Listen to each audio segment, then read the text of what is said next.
नमस्ते। और आज हम सेकंड ग्रेड के इंडियन जियो का लास्ट टॉपिक शुरू कर रहे हैं।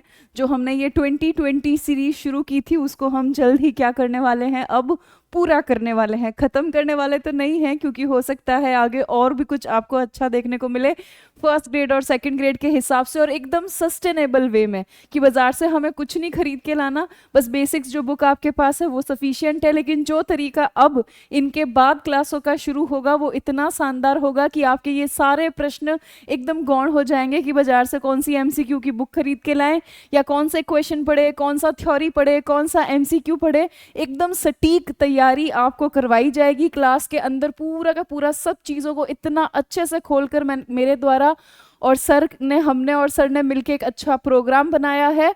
उसी प्रोग्राम पर आपको पूरा का पूरा गाइड किया जाएगा। आप घर बैठे ही इतने अच्छे तरीके से एकदम सटीक तैयारी कर पाएंगे कि जैसा पेपर का लेवल होता है बिल्कुल वैसा ही आपको सब कुछ तरीके से क्या किया जाएगा, तैयार किया जाएगा। सिलेबस का भी खास ख्याल किया जाएगा। भले ही आप फर्स्ट ग्रेड का एग्जाम दे रहे हो, चाहे सेकंड ग्रेड का दे रहे हो, चाहे थर्ड ग्रेड का दे रहे हो, चाहे सीईटी दे रहे हो, चाहे आरएस का एग्जाम दे रहे हो। तो आज हम अपनी लास्ट क्लास की ओर बढ़ रहे हैं। सेकंड लास्ट होगी क्योंकि ऊर्जा संसाधन का टॉपिक है। ये पूरा हो जाएगा जो कि बहुत खुशी की बात है। देन हम नेक्स्ट फेज में जाएंगे जो और अच्छा होगा। ठीक, तो चलो माँ भगवती को याद करते हैं, और माँ भगवती को याद करते हुए आज का हमारा सफ़र शुरू करते हैं। क्योंकि देखो, शुरुआत से लेके अंत तक ये पूरा का पूरा जो प्रोग्राम अच्छे से चल पाया, विदाउट ब्रेक चल पाया। आप भी बराबर क्लास देखते रहे। ये किसकी कृपा से हुआ? भगवती की कृपा से हुआ। तो बस उसी को याद करते हैं, और उसी को याद करते हुए हमारी ये क्लास को आज क्या करते हैं, शुरू करते हैं। तो चलो आज ऊर्जा संसाधन पढ़ने हैं, और ऊर्जा संसाधन के अंदर हमें बहुत ज़्यादा क्या याद रखना है, डाटा याद रखना है। तो आज की क्लास बहुत गौर से देखना और स्किप बिल्कुल मत करना। और जो भी भाई बहन आपके तैयारी कर रहे हैं उनको इस क्लास के बारे में ज़रूर से बताना। ठीक, चलो अब क्या कह रखा है कि नीचे दिए गए मानचित्र के 4 में से 3 स्थान, ठीक, 4 में से 3 स्थान पर ताप विद्युत केंद्र स्थापित है। कौन से केंद्र स्थापित है? ताप विद्युत केंद्र। जिस स्थान पर ताप विद्युत केंद्र नहीं है उससे प्रदर्शित किया गया है। बेसिकली आपको इस तरफ देखना है। इस तरफ आप देखेंगे तो यहाँ पे आपको 3 केंद्र दिखेंगे। देखो, यहाँ पे 1 नंबर लिखा हुआ है, यहाँ पे 3 नंबर लिखा हुआ है, यहाँ पे 4 नंबर लिखा हुआ है, और यहाँ पे 2 नंबर लिखा हुआ है। ठीक, अब इन चारों केंद्रों में से 3 तो ऐसी जगह हैं जो ताप विद्युत के केंद्र हैं। किसके केंद्र हैं?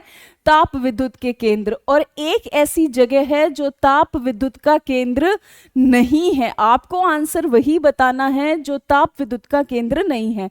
अब कैसे पता चलेगा? तो बहुत सिंपल है। इस 2 नंबर पॉइंट को देखिए। ये 2 नंबर पॉइंट पर जो जगह है वो है श्रीशैलम। कौन सी है? श्रीशैलम। और श्रीशैलम जो है वो एक जल विद्युत परियोजना है। कौन सी परियोजना है?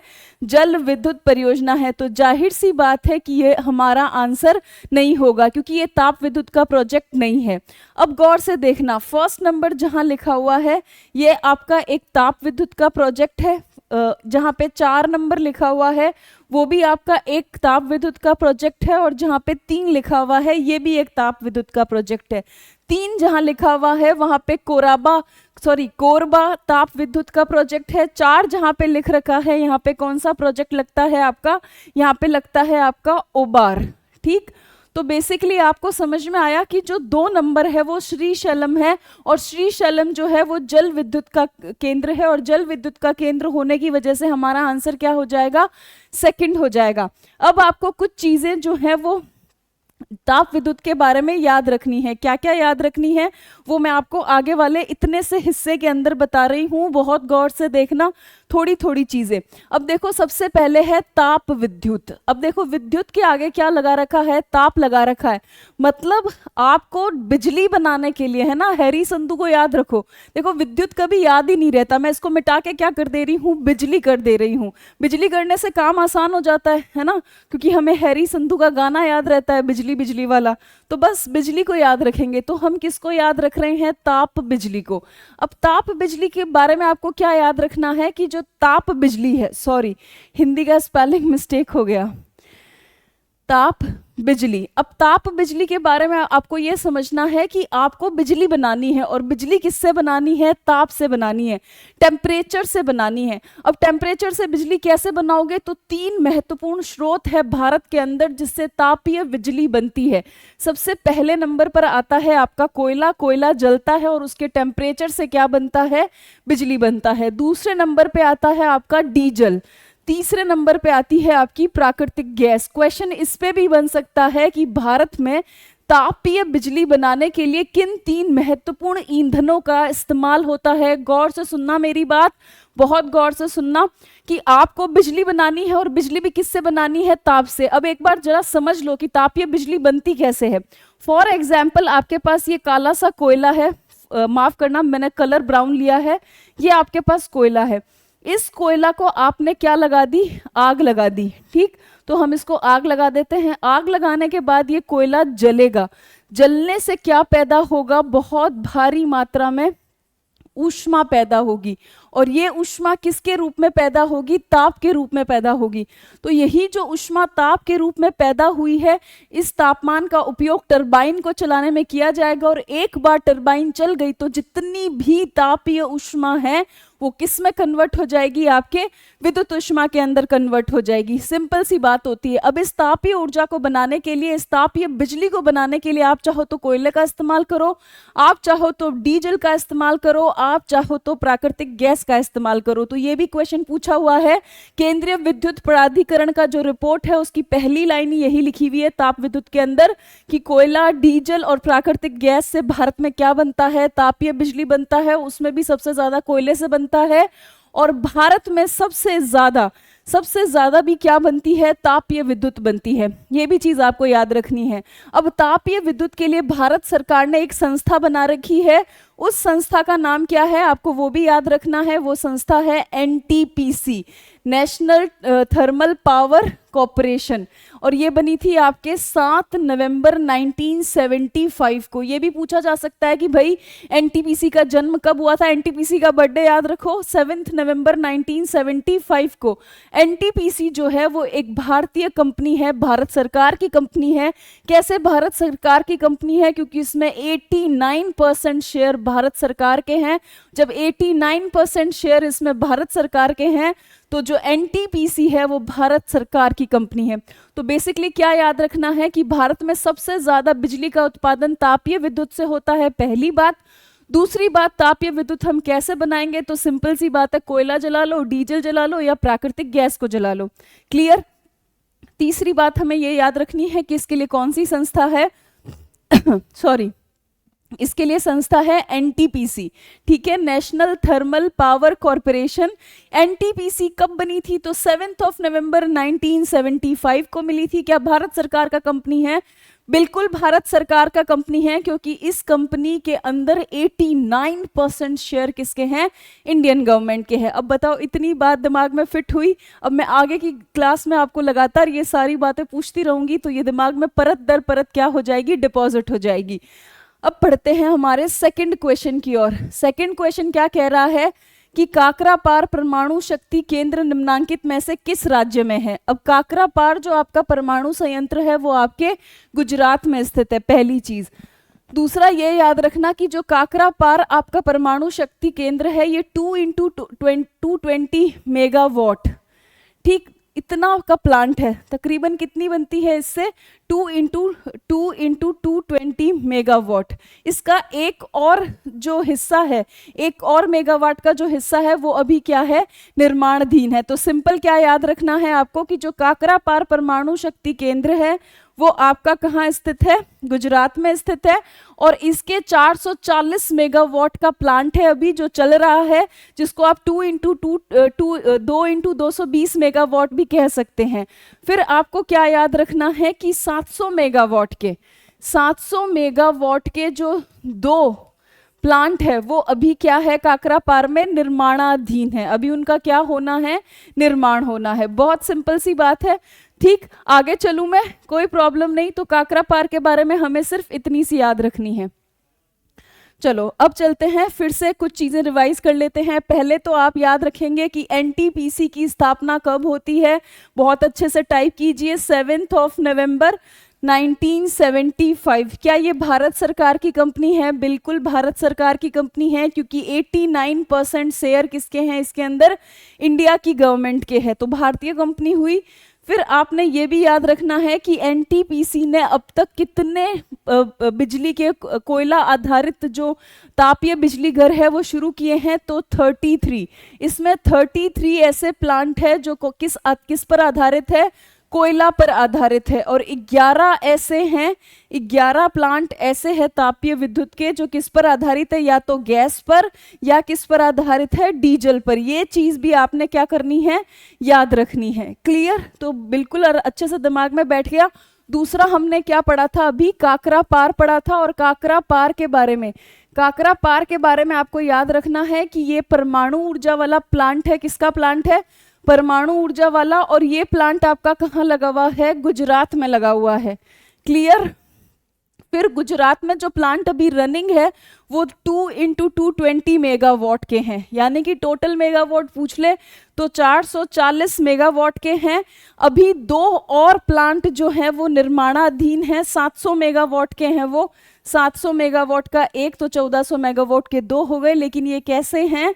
निर्माणाधीन है। ये दोनों क्वेश्चन, इसके बारे में दी गई सारी इंफॉर्मेशन आपको अपने दिमाग में रखनी है। मैं कभी भी चलती क्लास में या नेक्स्ट जब भी करंट की लाइव क्लास लूंगी उस वक्त भी पूछ सकती हूँ। और मैं पूरा का पूरा जितना भी आपने जो का क्लासेस देखा है उसका मैं आगे की क्लासेस में कुछ भी उठाकर आपको क्या कर सकती हूँ? पूछ सकती हूँ, क्योंकि मैं ये हक रखती हूँ आप लोगों पर कि हाँ भाई मैंने पढ़ाया है तो आपको मुझे क्या देना होगा? जवाब देना होगा। आगे चले, चलो। निम्नांकित में से ज्वारीय शक्ति को इंग्लिश में बोलते हैं टाइडल एनर्जी। क्या बोलते हैं? Tidal energy. अब जो टाइडल एनर्जी है, जो ज्वारीय शक्ति है, वो किस प्रकार का ऊर्जा का स्रोत है? तो गैर परंपरागत है। कैसा है? गैर परंपरागत है। दूसरी बात ये भी याद रखनी है कि ज्वारीय शक्ति को कई बार महासागरीय ऊर्जा भी कहा जाता है। क्या कहा जाता है? महासागरीय ऊर्जा भी कहा जाता है। इंग्लिश में बोलते हैं ओशन एनर्जी। इंग्लिश में क्या बोलते हैं? ओशन एनर्जी बोलते हैं। क्लियर? अब आपको ये पूछा गया है कि निम्नलिखित में से कौन सी ज्वारीय शक्ति, टाइडल एनर्जी। अब टाइडल एनर्जी क्या होती है? बहुत सिंपल। देखो, आप कभी गोवा वाले बीच पे जाना, अगर गोवा वाले बीच पे ना जाओ तो गुजरात चले जाना, तो देखो ये अरब सागर है। ठीक, इधर की तरफ देखते हैं अपन, ये अरब सागर है और ये बे ऑफ बंगाल है। अब यहाँ पे चलती है समुद्र में ज्वार और भाटा। क्या चलता है समुद्र में? ज्वार और भाटा। ज्वार क्या है? पानी का ऊपर उठना। जब पानी बहुत स्पीड से ऊपर उठता है तो पानी के पास काइनेटिक एनर्जी होती है, पानी के पास गतिज ऊर्जा होती है। इसी गतिज ऊर्जा की मदद से, ज्वार के ऊपर उठने वाली तरंग की इसी गतिज ऊर्जा से छोटी छोटी टरबाइंस को क्या किया जाता है? चलाया जाता है। और इसी गतिज ऊर्जा को किस में बदल दिया जाता है? विद्युत ऊर्जा में। ये बिल्कुल वैसे ही है कि कोई व्यक्ति बहुत तेज दौड़ रहा है और आप उसके साथ हाथ लगा दीजिए तो आपको उसकी एनर्जी क्या होने लग जाएगी? फील होने लग जाएगी। या आपने कई बार देखा होगा कुछ व्हीकल्स जो हैं वो खराब हो जाते हैं तो कोई चलती गाड़ी के साथ उसको क्या कर दिया जाता है? पुल कर दिया जाता है, तो वो आराम से पीछे आराम से चलता रहता है, क्योंकि गाड़ी की जो काइनेटिक एनर्जी है वो किसको प्राप्त हो रही है? पीछे वाली गाड़ी को भी प्राप्त हो रही है। तो सिंपल इसी प्रकार से जो तरंग जो बहुत काइनेटिक एनर्जी के साथ ऊपर उठ रही है ज्वार में, उसकी गतिज ऊर्जा का इस्तेमाल किस में किया जाता है? बिजली बनाने में किया जाता है। टरबाइन चला के उस काइनेटिक एनर्जी को बिजली में क्या कर देते हैं? कन्वर्ट कर देते हैं। इसे ही हम क्या कहते हैं? ज्वारीय ऊर्जा कहते हैं। और ज्वारीय ऊर्जा का भारत का पहला प्लांट लगा था आपका भावनगर गुजरात में। कहाँ लगा था? भावनगर गुजरात में। अब टाइडल एनर्जी की कुछ बातें आपको क्या रखनी है? याद रखनी है। मैं एक बार बोर्ड से थोड़ी सी साइड हुई हूँ ताकि आपको बता सकूं। तो यहाँ मैं आपको बता रही हूँ कि कौन कौन सी बातें आपको ज्वारीय ऊर्जा के बारे में याद रखनी जरूरी है जो आगे पेपर में उठ सकती है। अब कौन कौन सी बातें याद रखनी है आपको ज्वारीय ऊर्जा के बारे में? पहली चीज याद रखनी है कि भारत के वो क्षेत्र जहां पर ज्वारीय ऊर्जा उत्पादन मैक्सिमम हो सकता है। इसको मैं टाइडल एनर्जी लिखूंगी, ठीक है, इसको मैं क्या लिखूंगी, टाइडल एनर्जी, जहां पर ज्वारीय ऊर्जा का उत्पादन मैक्सिमम हो सकता है। तो देखो वो कौन कौन सी जगह है, याद रखना, पहला है खंबात का खाड़ी, पहली कौन सी खाड़ी है, खंबात की खाड़ी। दूसरी कौन सी जगह है, कच्छ की खाड़ी, है ना, गल्फ ऑफ कच्छ। तीसरी कौन सी जगह है, तो तीसरी जगह है हुगली का एस्चुरी, जो हुगली रिवर है ना उसका एस्चुरी, डेल्टा नहीं लिखा है मैंने, उसका एस्चुरी लिखा है, हुगली का एस्चुरी। इन तीनों जगह पर इंडिया के टाइडल एनर्जी का, इंडिया की ज्वारीय ऊर्जा का मैक्सिमम आता है। और मैक्सिमम कितना बना सकते हैं, ये 1000 मेगावाट बना सकते हैं। ये भी आपको क्या रखना है, ध्यान रखना है। अगली इंपॉर्टेंट बात जो आपने ध्यान रखनी है कि जो भावनगर अभी हम पढ़ के आए हैं, ये जो भावनगर गुजरात का टाइडल एनर्जी का प्लांट है, ये प्लांट भारत का फर्स्ट, इंडिया का फर्स्ट टाइडल एनर्जी का प्लांट है। पहली बात ये ध्यान रखनी है। दूसरी बात आपको ये याद रखनी है, ये कच्छ की खाड़ी में लगाया गया है। कहाँ लगाया गया है, ये कच्छ की खाड़ी में लगाया गया है। और दूसरी बात ये याद रखनी है, ये 50 मेगावाट का है। ठीक, अब दिमाग को रिलैक्स करते हैं और सारे के सारे डाटा को रिवाइज करते हैं। सबसे पहले आप मुझे बताएंगे कि एनटीपीसी की स्थापना कहाँ हुई, कब हुई है, सॉरी, और एनटीपीसी के अंदर भारत का कितना शेयर है। एनटीपीसी ने कोयला आधारित तापीय विद्युत घर कितने बनाए हैं और कितने गैस और डीजल पर आधारित है। ये सारे प्रश्नों का उत्तर दीजिए। अब मेरी बात गौर से सुनिए और किसी से भी हाय हेलो एक बार मत कीजिए। ठीक, अब गौर से क्या सुनना है, अगर इस वक्त गौर से सुन लिया ना सारी चीज तो दिमाग में पैक हो जाएगी। तो बहुत आसान शब्दों में याद रखना है कि जब समुद्र के अंदर ज्वार आता है तो लहरों के पास अपनी गतिज ऊर्जा होती है। उसी गतिज ऊर्जा का इस्तेमाल करके छोटी छोटी जो टर्बाइंस होती हैं उनको चलाया जाता है और इसी लहरों की, इसी ज्वार की तरंगों की काइनेटिक एनर्जी को किस में कन्वर्ट कर देते हैं, बिजली में कन्वर्ट कर देते हैं। क्या भारत में यह संभव है? बिल्कुल संभव है। तीन ऐसी जगह है जहां पे भारत में टाइडल एनर्जी के प्लांट लग सकते हैं। वो तीन जगह कौन कौन सी है? खंबात की खाड़ी, कच्छ की खाड़ी और हुगली का एस्चुरी। ये तीनों याद रखना है। फिर ये भी याद रखना है कि इन तीनों जगह पर कितना टाइडल एनर्जी बन सकता है। तो मैक्सिमम 1000 वॉट तक का बन सकता है, मेगावाट तक का बन सकता है। इसमें से आपको ये भी ध्यान रखना है कि भाई भावनगर गुजरात वाला जो है वो भारत का पहला टाइडल एनर्जी का प्लांट है जो कच्छ की खाड़ी में लगा है और 50 मेगावाट का है। क्लियर? अब अपन चलते हैं अगले क्वेश्चन की ओर। भारत में ऊर्जा उत्पादन में सर्वाधिक भागीदारी किस प्रकार की ऊर्जा की है? तो मैंने पहले ही बताया था, भारत में सबसे ज्यादा क्या होती है? ताप विद्युत होती है। ताप विद्युत के बाद दूसरे नंबर पर किसका आता है? जल विद्युत का आता है। तो सबसे ज्यादा हम कोयला को जलाते हैं, गैस को जलाते हैं, डीजल को जलाते हैं और सबसे ज्यादा हम क्या बनाते हैं? ताप विद्युत बनाते हैं। और ताप विद्युत के बाद हम क्या बनाते हैं? जल विद्युत बनाते हैं। अब चलते हैं आगे की ओर। आगे की ओर जाने से पहले थोड़ा पीछे का मुझे टाइप करके देना होगा। पहले टाइप कीजिए एनटीपीसी के बारे में, देन टाइप कीजिए भारत के ज्वारीय ऊर्जा के 3 क्षेत्र को क्या कीजिए, आप टाइप कीजिए, क्योंकि ऊर्जा में मैं रिस्क नहीं ले सकती। 3 क्षेत्र को टाइप करना है। फिर भावनगर गुजरात वाले प्लांट के बारे में मुझे थोड़ी थोड़ी बातें आपको खुद से अभी लिख के क्या करनी होगी, बतानी होगी। ये सारी चीजें अभी आप मुझे क्या करेंगे, टाइप करेंगे। अब चलते हैं हम अगले क्वेश्चन की ओर। निम्न विद्युत संयंत्रों में से कौन सा एक तापीय विद्युत संयंत्र नहीं है? कि भाई इतने सारे दे रखे हैं, इसमें से कौन सा तापीय नहीं है, या वो ये पूछना चाह रहा है कि कौन सा जल विद्युत वाला है। तो जल विद्युत वाला कौन सा है? फरीदाबाद, रामागुंडम और धुवरम, ये तीनों के तीनों ताप विद्युत के हैं। इदुक्की जो कि केरल में स्थित है, ये जल विद्युत वाला है। किसका है? जल विद्युत वाला। क्लियर? अब जल विद्युत के बारे में भी थोड़ी थोड़ी हमें क्या होनी चाहिए, जानकारी होनी चाहिए। तो देखो भारत के अंदर जल विद्युत की सर्वाधिक संभावना, देखो मैं क्या कह रही हूं, भारत के अंदर जल विद्युत की सर्वाधिक संभावना, पॉसिबिलिटी कहाँ है? आपके ब्रह्मपुत्रा बेसिन में है। कौन से बेसिन में है? ब्रह्मपुत्रा बेसिन में। अब इसे रटने की जरूरत नहीं है। और कितनी है पोटेंशियलिटी?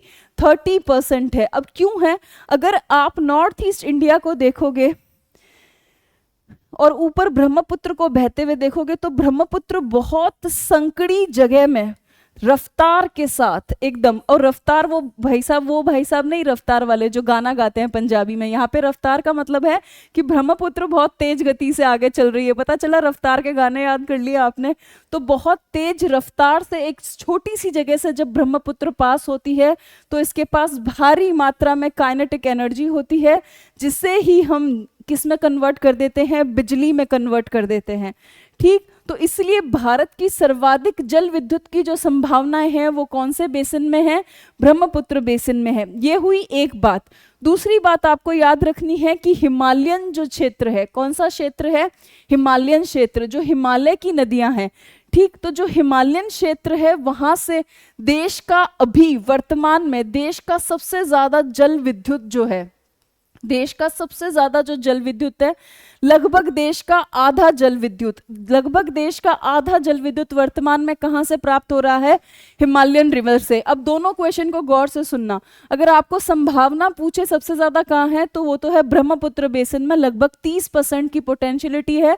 लेकिन भारत का सबसे ज्यादा जल विद्युत और आधे से अधिक जल विद्युत आपको प्राप्त कौन सी नदियों से हो रहा है, कौन से क्षेत्र से प्राप्त हो रहा है, तब हिमालयन क्षेत्र से प्राप्त हो रहा है, और उसमें भी गंगा और यमुना की ट्रिब्यूटरी से प्राप्त हो रहा है। तो समझ में आया। तो इदुक्की केरल में स्थित जल विद्युत का प्लांट है। और जल विद्युत के बारे में दो चीजें और याद रखनी है कि जल विद्युत की सर्वाधिक जो संभावनाएं हैं वो आपके ब्रह्मपुत्र बेसिन में है 30% तक। लेकिन जल विद्युत आज वर्तमान में हम कितना ज्यादा ले पा रहे हैं, हिमालयन क्षेत्र से ले पा रहे हैं। लगभग जितनी भी हम जल विद्युत पैदा करते हैं उसका आधा हिस्सा कहां से आता है, हिमालयन क्षेत्र से आता है, हिमालय की नदियों से आता है। क्लियर, चलो आगे चलते हैं। हाँ, एक चीज और याद रखनी है, एनएचपीसी। देखो, दो भाई हैं जो कुंभ के मेले में बिछड़ गए हैं। कुंभ के मेले में बिछड़े जुड़वा भाई हैं एनटीपीसी और एनएचपीसी।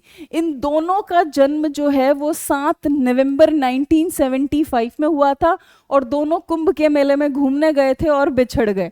ठीक, और क्या हो गए, बिछड़ गए, और फिर गाना गाए, ये बिछड़न कुछ कहती है। ठीक, ये बिछड़ गए। अब एनटीपीसी ने तो बनाना शुरू किया ताप से बिजली, और NHPC national hydro power corporation ने जल से बिजली बनाना शुरू किया। लेकिन है ये दोनों सेम, एक ही माँ के बच्चे हैं जिनका बर्थडे एक दिन आता है, ट्विंस है, कुंभ का मेले में बिछड़ गए थे और गाना भी गाते हैं कि ये बिछड़न कुछ कहती है। और दोनों अलग अलग काम करते हैं, बनाते दोनों बिजली हैं, लेकिन एक बनाता है तापमान से और एक बनाता है जल विद्युत से। क्लियर। अब अपन अगला क्वेश्चन देखते हैं। लोकटक शक्ति परियोजना निम्नलिखित में से किस राज्य में स्थित है। देखो, लोकटक झील के अंदर ही लोकटक परियोजना है, और ये लोकटक झील कहाँ स्थित है, मणिपुर में स्थित है। तो सही आंसर क्या होगा आपका, मणिपुर होगा। इजी क्वेश्चन है, आगे चलूं। अगला, निम्नलिखित में से किसे भविष्य का ईंधन कहा जाता है, future of fuel, fuel of future, sorry, fuel of future किसे कहा जाता है, तो फ्यूल ऑफ फ्यूचर कहा जाता है हाइड्रोजन को। और अभी आप देखो राजस्थान के एग्जाम में हाइड्रोजन, जो राजस्थान सरकार ने हाइड्रोजन नीति निकाली थी ना, उससे क्वेश्चन भी आ गया है। तो ध्यान रखना आपको, यहाँ भारत सरकार की तो हाइड्रोजन जो पॉलिसी है वो मैं थोड़े दिन में आपको जब डिटेल में बहुत सारे पेपर कराऊंगी तब बताऊंगी। बस अभी इतना याद रखें कि फ्यूचर फ्यूल जो है वो कौन है, आपका हाइड्रोजन है। क्लियर। और भारत सरकार ने भी और राजस्थान सरकार ने भी नई हाइड्रोजन पॉलिसी आउट कर दी है।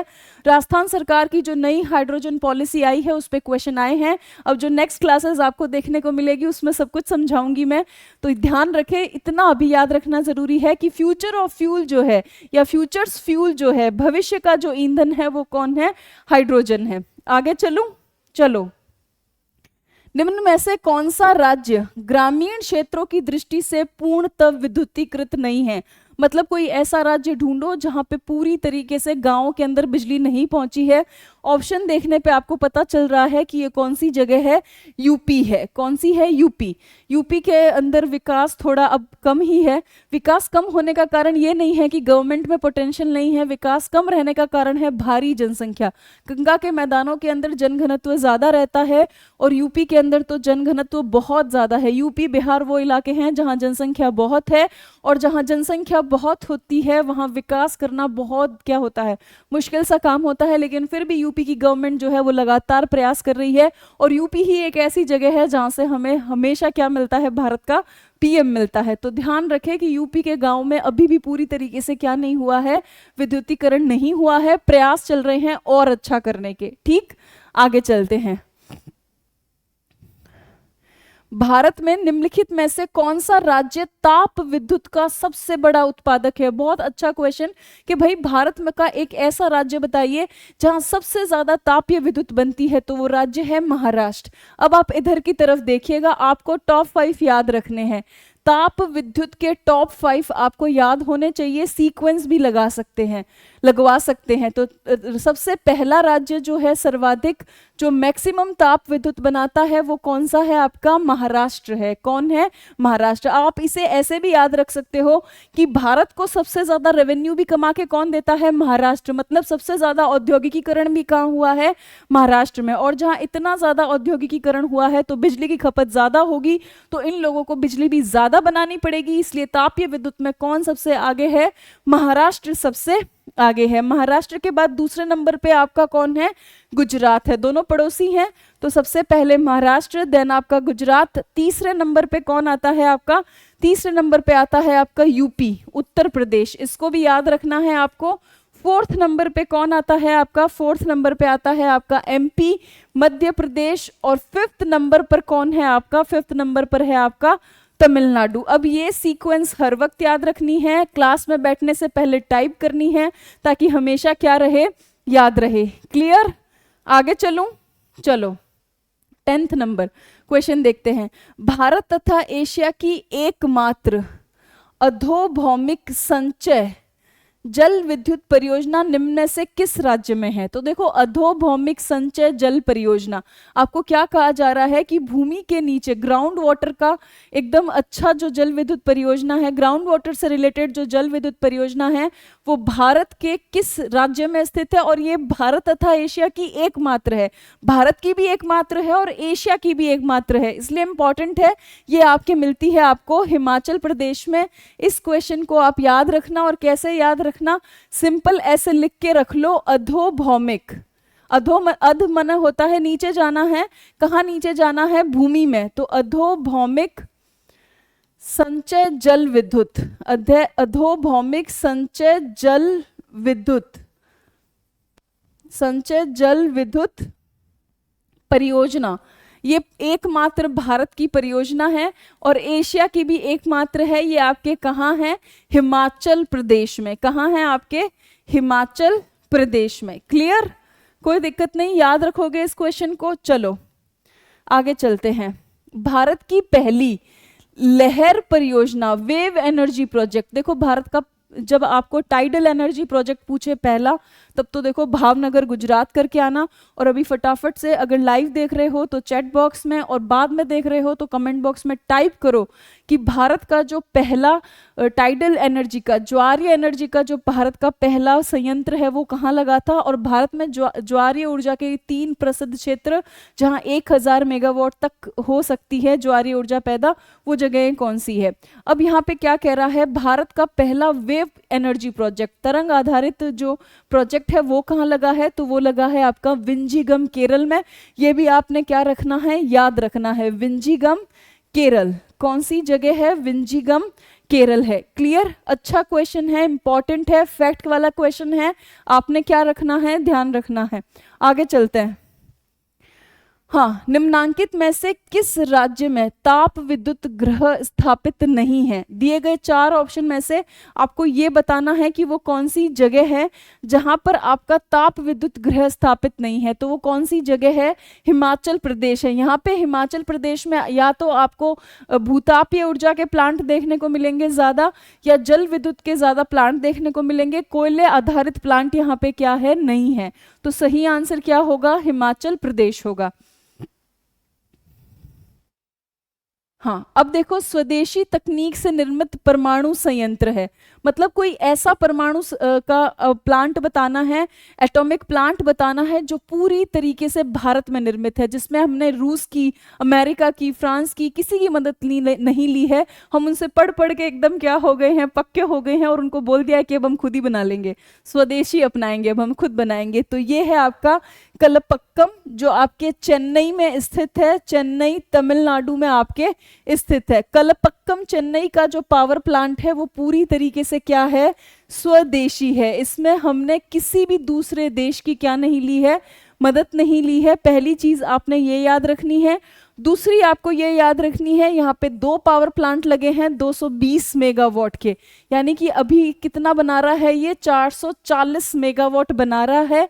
और जो पहला प्लांट था वो बना था 1984 में, दूसरा प्लांट बना था आपका 1986 में। तो सिंपल 13th नंबर क्वेश्चन के फैक्ट याद रखोगे कि भाई हमारा स्वदेशी, हमारा अपना, जो हमने अपने हाथ से बनाया है वो कौन सा है, कलपक्कम है, चेन्नई तमिलनाडु का। और ये हमने अपने हाथ से बनाना कब शुरू किया, 1984 में सबसे पहले बनाया, देन 1986 में दोबारा बनाया, यानी कि हमारे पास 2 यूनिट है 220 मेगावाट की। अगर टोटल पूछ ले तो 440 मेगावाट की, कलपक्कम चेन्नई तमिलनाडु। ठीक, अब इसी बात पे बता दो काकरा पार कहाँ है, और काकरा पार की जो 2 यूनिट है वो कितना बनाती है, और निर्माणाधीन जो 2 यूनिट है वो कितने मेगावाट की है। क्लियर, आगे चलूं, चलो।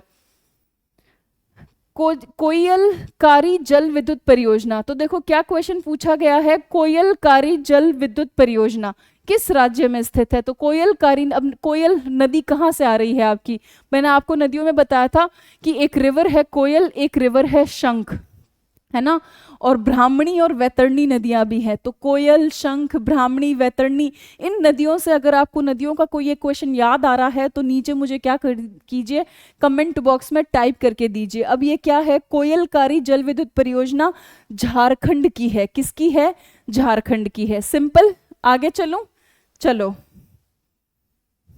हाँ, निम्नलिखित में से कौन सा युग्म सुमेलित नहीं है, कौन सा युग्म जो है वो सुमेलित नहीं है। तो देखो, कोयना जल विद्युत परियोजना है बिल्कुल, कलपक्कम परमाणु शक्ति केंद्र है बिल्कुल, और स्वदेशी है। और हमने पहली यूनिट लगाई थी 1984 में, दूसरी यूनिट लगाई थी हमने 1986 में, और ये दोनों यूनिट जो है वो कितने की है, 220 मेगावाट की है। तो ये टोटल कितना हुआ, 440 मेगावाट हुआ। ठीक, भावनगर में हमारा ज्वारीय विद्युत ऊर्जा का प्लांट है, जो कि इंडिया का फर्स्ट है, इंडिया का फर्स्ट टाइडल एनर्जी का प्लांट है, और ये कितने मेगावाट का है, 50 मेगावाट का है। और कौन सी खाड़ी में लगा है, कच्छ की खाड़ी में लगा हुआ है। अब बात करते हैं, कोलकाता और भूतापीय ऊर्जा का कोई लेना देना नहीं है।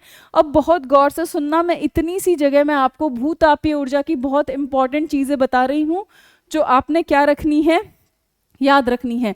पहला, भूतापीय ऊर्जा क्या होती है, पृथ्वी के अंदर, देखो ये पृथ्वी है, इस पृथ्वी के अंदर बहुत सारी लेयर्स है, बहुत सारी क्या है, लेयर्स है। तो अपन पृथ्वी का इतना सा क्रॉस सेक्शन एरिया ले, अगर अपन पृथ्वी का इतना सा एरिया केक की तरह काट ले, तो पृथ्वी के अंदर जो ऊर्जा है, उस जो एनर्जी है, उससे क्या बनानी है आपको, भूतापीय ऊर्जा बनानी है। जैसे गर्म गाइजर्स होते हैं, गर्म पानी के झरने होते हैं, उनसे बनानी है।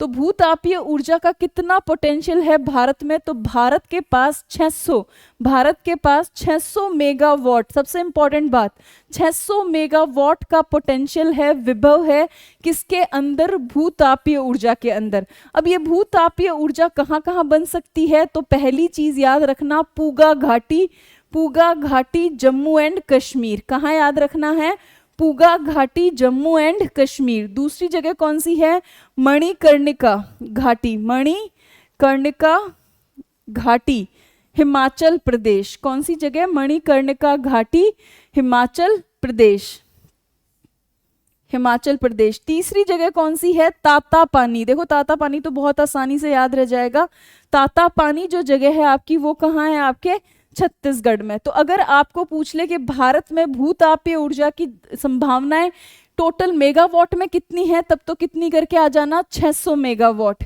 अगर आपको ये पूछ ले कि वो कौन कौन सी जगह हैं जहां पे भूतापीय ऊर्जा की संभावनाएं हैं, तो पूगा घाटी, मणिकर्णिका घाटी और तातापानी है। ठीक, पूगा घाटी आपके जम्मू कश्मीर में है, मणिकर्णिका आपके हिमाचल प्रदेश में है, और तातापानी जो है वो आपका कहाँ है, छत्तीसगढ़ के अंदर है। अब दूसरी इंपॉर्टेंट बात कि क्या इस पर कोई प्लांट भी लगा है, तो बिल्कुल संयंत्र भी लगा है, प्लांट भी लगा है।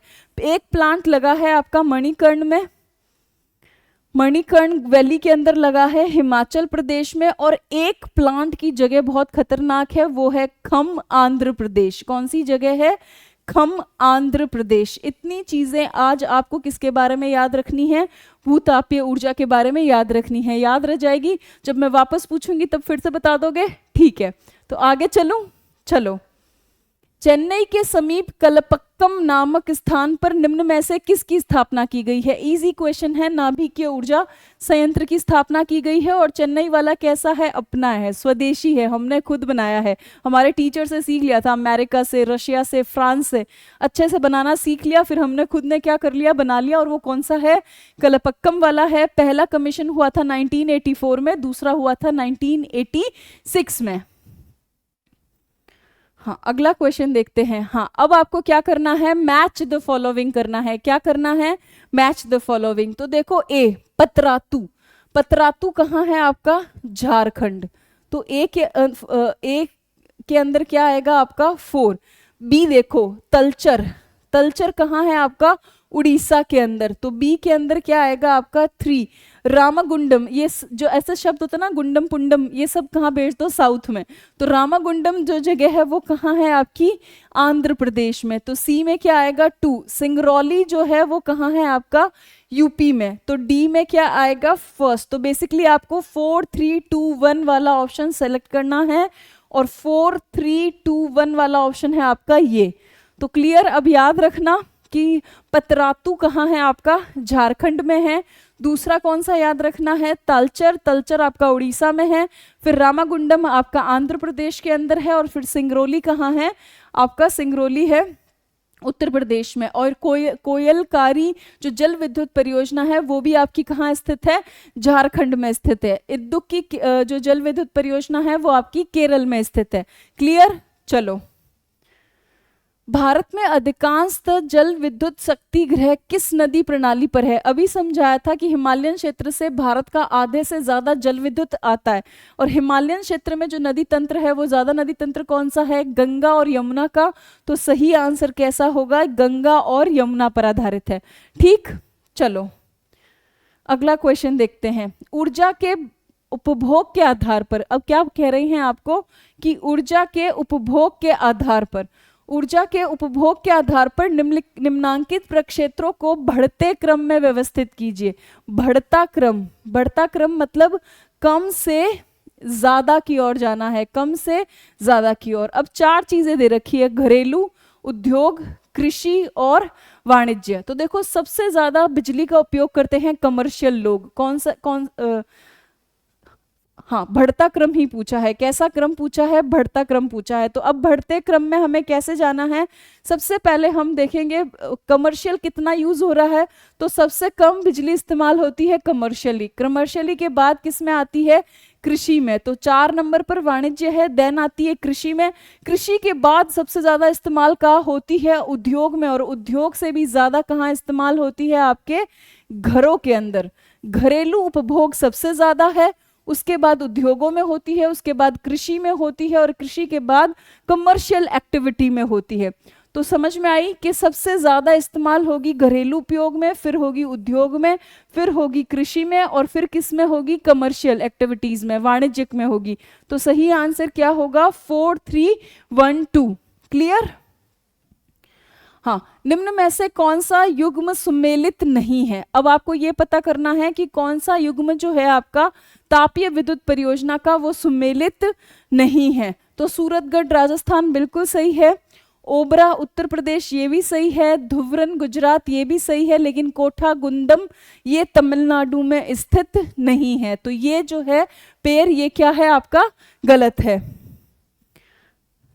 ओह, तो चलो आज के ऊर्जा संसाधन के क्वेश्चन पूरे हुए। आशा करती हूँ ऊर्जा संसाधन थोड़ा टफ है, लेकिन जो जो छोटी छोटी बातें बताई है वो एक बार दिमाग में रखना। इसके बाद ऊर्जा संसाधन की एक और क्लास आएगी, और फिर हमारा ऊर्जा संसाधन क्या हो जाएगा, पूरा हो जाएगा। सेकंड क्लास के अंदर मैं इंपॉर्टेंट डाटा भी याद करवाऊंगी जो इलेक्ट्रिसिटी से रिलेटेड है, और आपने क्या रखना है, याद करना है। ज़्यादा डाटा से हम दिमाग को नहीं भरेंगे, वरना हम जो याद किया है वो भी क्या हो जाएंगे, भूल जाएंगे। तो आज भी जैसे बहुत छोटे छोटे डाटाज याद कराए थे, कल भी हम थोड़े छोटे छोटे इंपॉर्टेंट डाटाज को क्या कर लेंगे, कवर कर लेंगे। तो आज की क्लास पूरी होती है, और जो नया शेड्यूल है क्लासों का वो आपके लिए बहुत शानदार है, एक सस्टेनेबल तरीकों से बनाया गया है, जिससे कि आप कम खर्च में, मैं कहूँगी बिल्कुल ज़ीरो खर्च में बहुत अच्छे से क्या कर सकते हो, तैयारी कर सकते हो, और सटीक तैयारी कर सकते हो। तो नेक्स्ट क्लासेस के लिए अच्छे से तैयार रहना, और सभी को ये कहना ज़रूरी है कि जितना भी यहाँ सीखो उसे अप्लाई करके देखने के लिए टेस्ट सीरीज़ को ज़रूर से ज्वाइन करना। तो चलो आज मैं आपसे विदा लेती हूँ, और इसी के साथ क्लास को लाइक करना, चैनल को सब्सक्राइब करना, और क्लास को अपने यारों दोस्तों के साथ शेयर करना बिल्कुल ना भूलें, ताकि आपका और मेरा ये रिश्ता लगातार क्या रहे, बना रहे। अब आपसे मैं विदा लेती हूँ, और जिन्होंने भी मुझसे नमस्ते कहा है उनको नमस्ते, जिन्होंने जय श्री राम कहा है उनको जय श्री राम, और जिन्होंने राधे राधे कहा है उनको राधे राधे। बाय।